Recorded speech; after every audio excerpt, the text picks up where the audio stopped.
බුද්ධ විඥාණයට අනුගත වීම කොහොමද කළ යුතු වෙන්නේ? කළ යුතු වෙන්නේ මෙහෙම වෙන්නේ. මේක දීර්ඝ කතාවක්. අහගෙන ඉන්න කියලා කියනවා. කන් ඇහෙන්න ඕන, සද්ධාව තියෙන්න ඕන. පැහැදිලි? සද්ධාව තියෙන්න ඕන, කන් ඇහෙන්න ඕන. මේ දෙක නැත්තම් බුද්ධ විඥානය නෙවෙයි. අඩුම ගානේ කාගෙන්මක්වත් මාවතක්වත් අහගන්න එපා. ලැට්ටකට යන්නේ කොහොමද කියලා ඔක්ක. ආවේ මොකටද කියලා බලා ගන්න තියෙන්නේ ධර්ම ග්‍රන්ථය තුලින් වෙන. මේ ලෝකෙට අපි ඉපදුනේ මොකටද කියලා බලා ගන්න තියෙන එකම දේ ධර්ම ග්‍රන්ථයක් වෙනවා. වෙන කිසිම කෘතියක් හරියන්නේ නැති වෙනවා. ධර්ම ග්‍රන්ථය තුල තියෙන මොකටද ඉපදුනේ කියන එක. අපි දැන් නික්මෙන්න ලෑස්ති වෙලා තියෙනවා මොකටද ඉපදුනේ කියලා දැනගත්තේ නැතුව.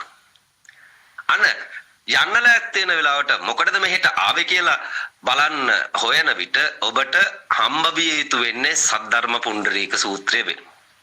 මේ සද්ධර්ම පුණ්ඩරීක සූත්‍රය අත ගැටුණාට පස්සේ එක දෙයක් තේරෙනවා. පිරිනිවීමෙන් හැරුණකොට මේ සසරෙන් කිසිම විටක ගැලවෙන්න බැරිය කියලා තේරෙනවා. පරිනිර්වාණයෙන් හැරුණකොට කිසිම විදිහකින් කිසිම කුසල් පුරා ගැනීමකින් දම්පින් කිරීමෙන් මේ සසරෙන් ගැලවෙන්න බැරිය කියලා තේරෙන්න ගන්නේ. ඔන්න ඔය සද්ධර්ම පුණ්ඩරීක සූත්‍රය කියවන්න ගත්තට පස්සේ වෙන. සද්ධර්ම පුණ්ඩරීක සූත්‍රය කියවන්න ගත්තට පස්සේ තේරෙනවා පිරිනිවීමකින් හැරුණකොට වෙන කිසිම විදිහකින් මේ සංසාර චක්‍රයෙන් ගැලවෙන්න බැරි කියලා. අංක 1. මොනවා ඒකට සම්පාදනය වෙලා තිබිය යුතු වෙන්නේ? ජීවිතේ කලකිරලා තිබිය යුතු වෙනවා.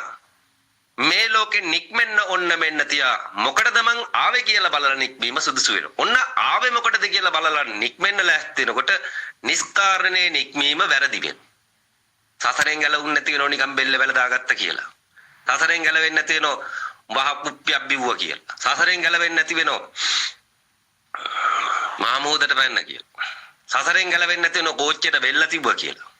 සසරෙන් ගැලවෙන්න නම් අනිවාර්යයෙන්ම පරිනිර්වාණය තුලට යා යුතුයි කියලා මේ සද්ධර්ම පුණ්ඩරීක සූත්‍රය තුල සඳහන් වෙනවා.